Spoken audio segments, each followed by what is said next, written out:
Assalamualaikum warahmatullahi wabarakatuh. Hai anak-anak, selamat siang. Apa kabar kalian hari ini? Alhamdulillah, Bu Sania hari ini juga dalam keadaan sehat dan semangat. Karena itu kalian juga harus semangat. Kelihatannya semuanya baru lemas ini karena semuanya kelihatannya baru bangun. Oke, kita tepuk semangat dulu ya. Tepuk semangat. Hu, ha, hu, ha, hu, ha. Yeay. Oke, sekarang sudah semangat semuanya. Coba sekarang kita berdoa dulu untuk memulai pelajaran hari ini. Bismillahirrahmanirrahim. Raditu billahi rabba wa bil islami dina wa bi Muhammadin nabiyyan wa rasula. Rabbi zidni ilma warzuqni fahma. Amin. Oke. Sebelum itu, Bu Sania ingatkan hari ini harus absen di Google Form yang telah disiapkan Bu Sania dan dikirim ke grup WhatsApp ya. Karena kalau kalian tidak absen akan dianggap Bu Sania tidak hadir pada hari ini. Oke, selanjutnya kira-kira ada yang tahu enggak hari ini kita akan membahas apa? Hari ini kita akan membahas memahami arti gambar pada lambang negara Garuda Pancasila.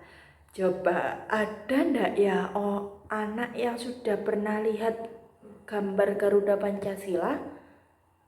Belum?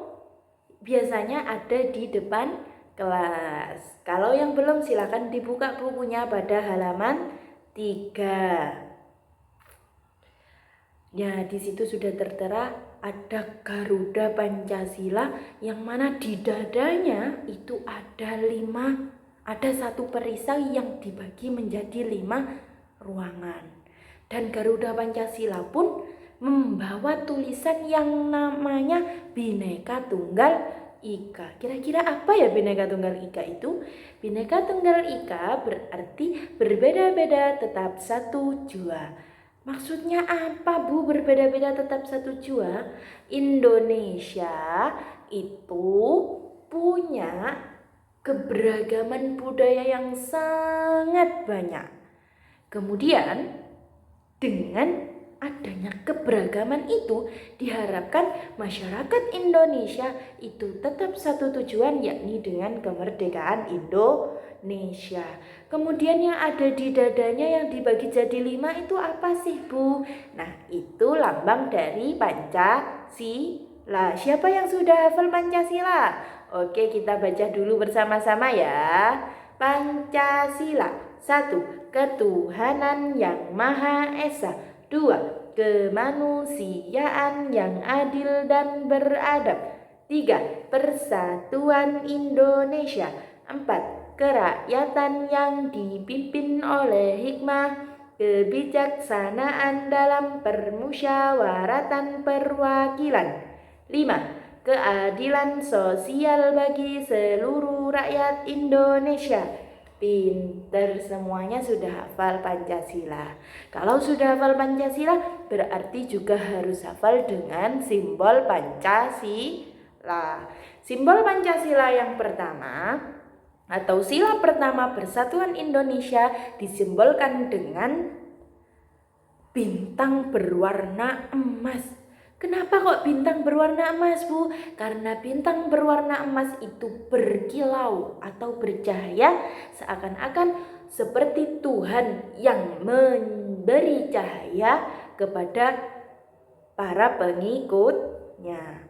Kemudian sikap apa yang mencerminkan sila pertama Pancasila Bu? Contoh 1, bersyukur atas pemberian Tuhan. Kalau kita jadi orang Islam, maka kita harus bersyukur dengan mengucapkan kalimat Alhamdulillahirabbil alamin. Setiap agama pasti mempunyai tata cara untuk bersyukur masing-masing. Kemudian sila yang kedua, Sila yang kedua, kemanusiaan yang adil dan beradab dilambangkan dengan rantai yang saling sambung menyambung. Yang saling menyambung bagaimana Bu maksudnya? Maka itu melambangkan generasi penerus yang turun-temurun tidak akan terputus. Sikap apa Bu yang mencerminkan sila kedua ya? Sikap yang pertama contohnya mengunjungi teman yang sakit dan berani membela orang yang tidak bersalah. Berani membela orang yang tidak bersalah berarti kita kemanusiaan yang adil dan beradab. Jadi kita mempunyai adab. Kalau orang salah, ya salah. Orang benar, ya dibela. Tidak boleh kita membenarkan orang yang salah. Mengunjungi teman yang sakit. Kemanusiaan, rasa kemanusiaan kita ketika ada orang yang sakit, kita harus menjenguknya sebagai sesama saudara semanusia. Kemudian sila ketiga disimbolkan dengan pohon beringin. Kenapa ya Bu kok pohon beringin tidak pohon jati? Coba sila ketiga itu apa? Persatuan Indonesia. Dengan bersatunya Indonesia, adanya Pancasila, pohon beringin itu dilambangkan seperti kita duduk di bawahnya dan kita itu terpayungi oleh pohon beringin. Jadi kita bisa menjadikan pohon beringin itu sebagai tempat untuk berteduh dan merasa aman. Sama seperti Pancasila dan persatuan, jika kita bersatu dan berpegang teguh dengan Pancasila, maka kita akan berteduh, maka kita akan jadikan Pancasila itu sebagai tempat berteduh, sebagai kita merasa aman sebagai warga Indonesia. Kemudian sila keempat dilambangkan dengan kepala banteng. Kenapa enggak kepala kucing? Bukan unyu-unyu. Nah, kepala banteng itu kenapa? Karena hewan banteng itu menunjukkan sikap sosialnya. Hewan banteng itu selalu berkumpul dan tidak bisa sendiri. Sama dengan sila keempat yang berbunyi kerakyatan yang dipimpin oleh hikmat kebijaksanaan dalam permusyawaratan perwakilan. Maka tidak bisa kita memutuskan suatu keputusan itu tanpa bermusyawarah. Bermusyawarah itu tujuannya apa? Agar keputusan yang didapat itu bermaslahat atau bermanfaat bagi semuanya, tidak merugikan salah satu pihak. Contoh sikap apa ya Bu? Yang pertama, menghargai pendapat orang lain. Ketika kita bermusyawarah, banyak orang yang berbeda pendapat, kita tidak boleh memaksakan kehendak agar pendapat kita dipakai. Namun diambil pendapat yang sangat bermaslahat untuk semuanya. Kemudian simbol yang kelima yakni padi dan kapas. Padi itu melambangkan pangan, sedangkan kapas itu melambangkan pakaian.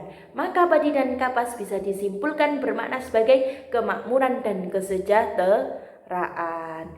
Sesuai dengan sila kelima yang berbunyi keadilan sosial bagi seluruh rakyat Indonesia, tidak membeda-bedakan, semuanya makmur, semuanya sejahtera. Dicontohkan dengan sikap apa Bu? Dicontohkan dengan sikap tolong menolong. Kalau ada temannya yang kesusahan, maka kita harus berlaku adil, harus bersosial, kita bantu orang yang membutuhkan pertolongan. Selanjutnya, kita belajar tentang keberagaman budaya di Indonesia. Keberagaman budaya di Indonesia itu sangat banyak. Contohnya ada pakaian adat, ada makanan adat.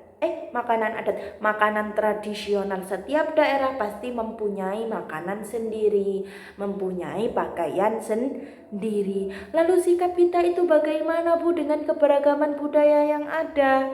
Sikap kita Contohnya yang pertama, tidak mengganggu orang lain yang sedang beribadah.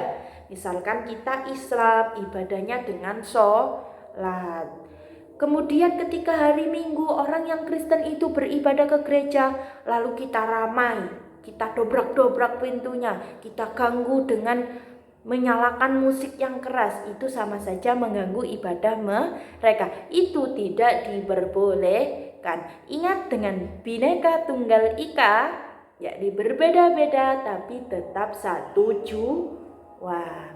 Oke, sudah selesai materi yang Bu Sania sampaikan. Selanjutnya, jangan lupa dikerjakan latihan soal yang ada.